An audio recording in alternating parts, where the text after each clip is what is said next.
Hello and welcome back. मैं अभी आप लोगों के साथ प्रीपोजिशन और पोजीशन डिस्कशन करने वाला हूँ। इससे पहले मैंने प्रीपोजिशन ऑफ टाइम आप लोगों के साथ डिस्कशन किया था। यदि आपने वो वीडियो नहीं देखा है तो आप उसको ज़रूर देखिए, उसका लिंक मैंने अपने डिस्क्रिप्शन में डाल दिया है। तो प्रीपोजिशन और पोजीशन बताने वाले जितने भी प्रीपोजिशंस हैं उनको हम लोग आज कवर करेंगे। पहला है एट और इन। तो हम लोग देखेंगे कि एट और इन का यूज कैसे पोजीशन बताने में किया जाता है। एट का जो एप्लीकेशन होता है एग्जैक्ट पॉइंट बताने के लिए होता है, या फिर कोई स्मॉल एरिया हो, हाउस हो, विलेज हो या स्मॉल टाउन्स हो, उनके लिए एट का यूज करते हैं। और इनका यूज जो होता है लार्ज एरियाज बताने के लिए, बिग सिटीज़ बताने के लिए, कोई स्टेट हो, कंट्री हो, कोई कॉन्टिनेंट हो, उनके लिए हम लोग पोजीशन के केस में इनका यूज करते हैं। जैसे यदि आप कहते हैं I live at Shastri Nagar इन दिल्ली, इसका ये मतलब है कि दिल्ली कोई बड़ी शहर है और उसमें शास्त्री नगर कोई छोटी जगह है, इसीलिए शास्त्री नगर के पहले एट का यूज हुआ है और दिल्ली के पहले इन का यूज हुआ है। यदि आप कहते हैं एट चांदनी चौक, इसका मतलब चांदनी चौक कोई छोटी जगह होगी। और इन बेंगलुरु मतलब कि बेंगलुरु में यदि आप रहते हैं तो कहिएगा आई लिव इन बेंगलुरु, इसका मतलब बेंगलुरु बहुत बड़ी जगह है। एट दी एंड ऑफ मतलब कोई फिक्स टाइम हो किसी इवेंट के बाद में, या कोई इवेंट स्टार्ट होने वाला है किसी टाइम के बाद में, तो उसके लिए एट दी एंड का यूज करेंगे। और मिडिल, कहीं मिडिल के बीच में कोई चीज़ें हो रही है तो इन दी मिडिल का यूज किया जाता है। बिटवीन का और एमंग का कैसे यूज करते हैं पोजीशन के लिए वो देखते हैं। तो between means in the middle of two, it may be two person, things और टू आइटम। बिटवीन जो होता है दो के बीच में, यानी दो के मिडिल में बताने के लिए यूज होता है। चाहे वो दो पर्सन भी हो सकता है, आपको दो कोई चीज़ ऑब्जेक्ट भी हो सकता है, या कोई दो आइटम भी हो सकता है, उसके लिए बिटवीन का यूज किया जाता है। एग्जाम्पल कैसे देखेंगे, देखिए example. A pencil was lying between two books, यदि दो बुकों के बीच में कोई एक पेंसिल पड़ा है तो उसको हम लोग यूज करेंगे between. A pencil was lying between two books, यहाँ पे अमंग का एप्लीकेशन रॉन्ग हो जाएगा। Between Ram and Shyam Mohan is rather unreliable. ठीक है, तो यहाँ पे दो लोगों के बीच में जो थर्ड पर्सन है वो क्या है, वो अनरिलायबल है। तो यहाँ पे करेक्ट एप्लीकेशन हुआ है बिटवीन का। ठीक है, अब अमंग का एप्लीकेशन कैसे करेंगे। बिटवीन दो के लिए होता है तो among more than two person और थिंग के लिए या दो आइटम के लिए भी यूज आप कर सकते हैं। ठीक है, अमंग का यूज मोर देन टू के लिए यूज होता है। जैसे पहला एग्जांपल है kindly distribute sweets among the students, तो बहुत सारे स्टूडेंट हैं उनके बीच में अगर स्वीट डिस्ट्रीब्यूशन करना है तो अमंग का यूज करेंगे। A thief sat hiding among the crowd, crowd बहुत सारा भीड़ है, कलेक्टिव नाउन है, ऑलरेडी प्लूरल है। तो अगर उसके बीच में कोई चोर बैठ गया तो उसके लिए क्या यूज करेंगे, अमंग यूज करेंगे, ना कि बिटवीन का यूज होगा। ठीक है, ऑन और अपॉन का एप्लीकेशन देखते हैं। देखिए दोनों का कैसे पोजीशन बताने के लिए किया जाता है। On is used while speaking of things at rest, upon is used things in motion. अगर किसी एक चीज़ के ऊपर कोई दूसरी चीज़ रेस्ट के पोजीशन में हो तो उसके लिए हम लोग क्या यूज करते हैं, ऑन यूज करते हैं।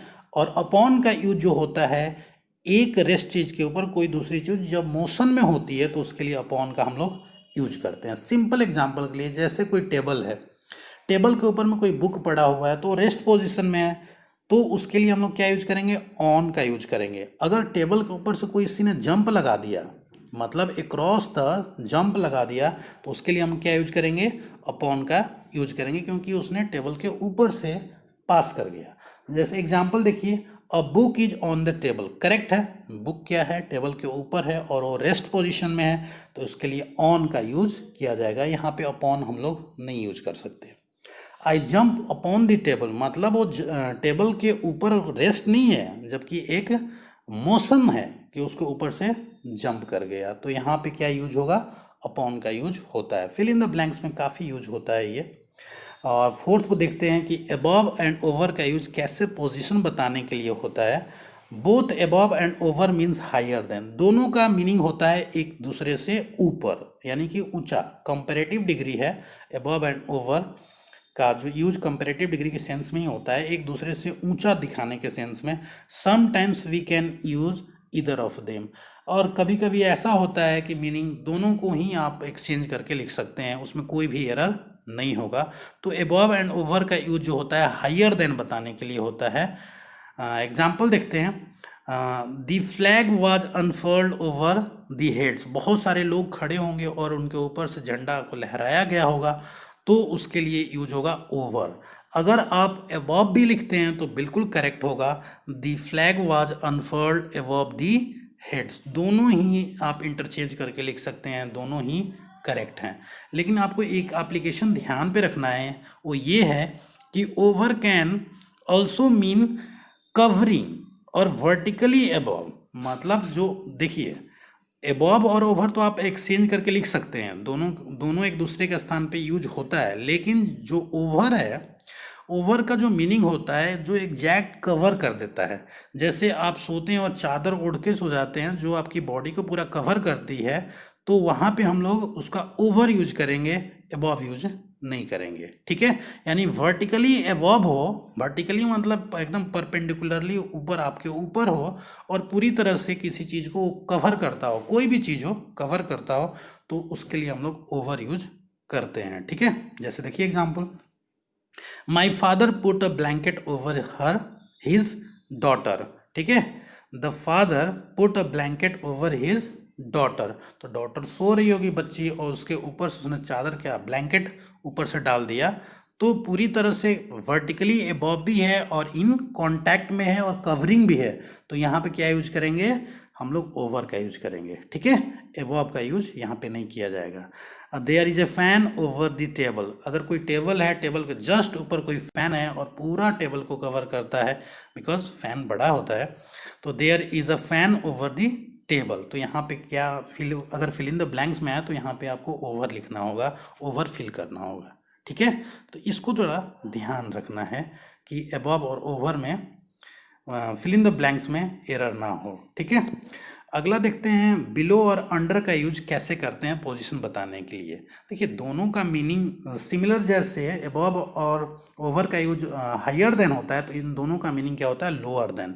बिलो एंड अदर का जो मीनिंग होता है वो लोअर देन होता है, और कभी कभी आप दोनों एक्सचेंज करके भी यूज कर सकते हैं। ठीक है, इनका एप्लीकेशन कभी गलत नहीं होगा। एग्जाम्पल देखते हैं, a cat sat below the table, मतलब कोई टेबल है और टेबल के अंदर में कोई कैट बैठी हुई है, तो आप उसके लिए क्या यूज कर सकते हैं, बिलो दी टेबल। ठीक है, आप अंडर दी टेबल भी यूज कर सकते हैं।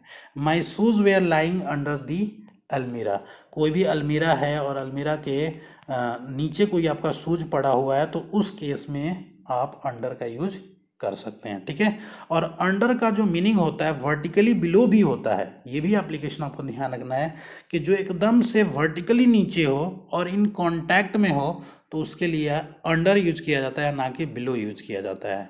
जैसे देखिए, I kept my document under the bed, जैसे बेड होता है, बेड के नीचे हम लोग क्या होता है, कुछ कुछ कागज़ वगैरह डॉक्यूमेंट रख देते हैं, तो वैसे के क्योंकि ऊपर से तो बेड होगा, वो कांटेक्ट में होगा, वर्टिकली होगा, हम बेड के रिस्पेक्ट में बात कर रहे हैं, डॉक्यूमेंट कहाँ होगा, उसके नीचे होगा, तो इन कांटेक्ट में यूज करने के लिए हम लोग क्या यूज करेंगे, अंडर का यूज किया जाता है।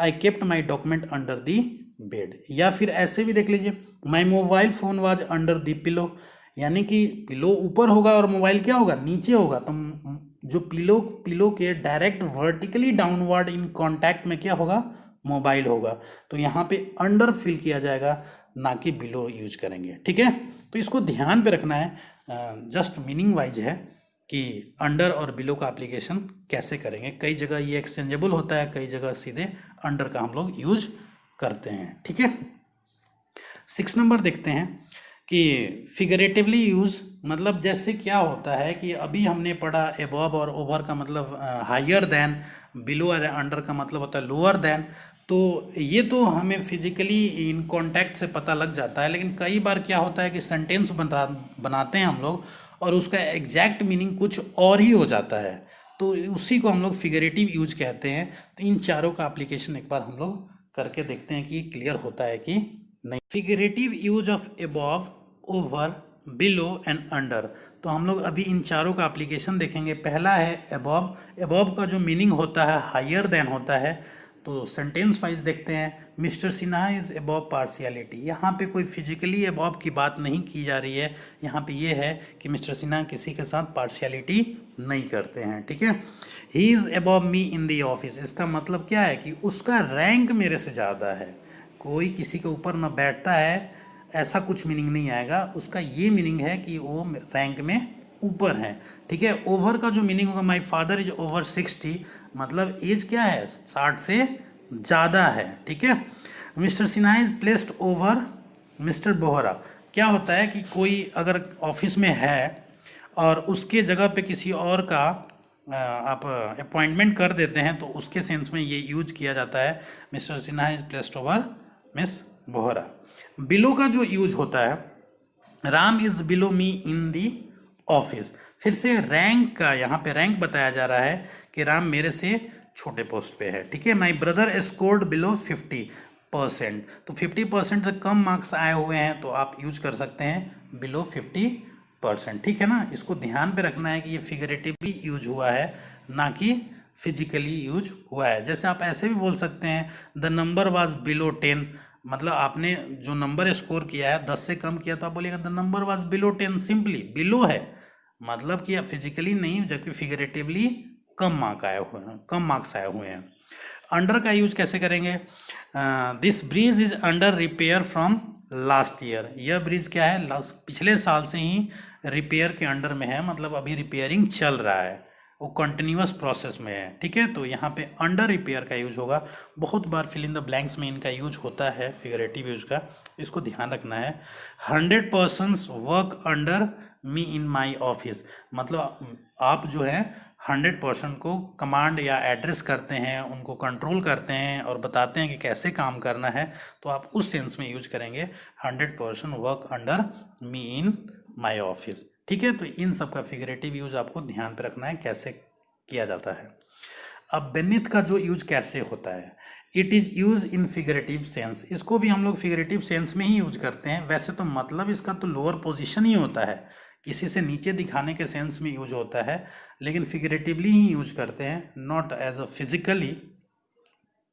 तो एग्जाम्पल देखते हैं, it is beneath him to say such things, मतलब कोई बंदा बड़ा डिसेंट हो और बड़ा अच्छा बोलता हो और एकदम से कुछ ऐसी बात बोल दे जो यकीन ही ना हो कि ऐसा वो बोल सकता है, तो उस सेंस में बेनिथ का यूज आप कर सकते हैं। It is beneath him to say such thing, ऐसा उम्मीद नहीं किया जा सकता था उससे। The money was hidden beneath the surface, जो मनी है जैसे एकदम आप सरफेस के नीचे, कोई जैसे फ्लोर बेड होता है तो उसके नीचे ही आपने छुपा दिया, तो उसके सेंस में भी क्या यूज होगा, बेनिथ का यूज आप कर सकते हैं, ठीक है। तो इस तरह से ये प्रीपोजिशन और पोजीशन है जो आपको क्लियर हो गए होंगे कि कैसे पोजीशन बताने के लिए कुछ प्रीपोजिशंस का हम लोग यूज करते हैं। एंड होप सो आपको सारा क्लियर हो गया होगा। And thank you for the watching this video. Thank you.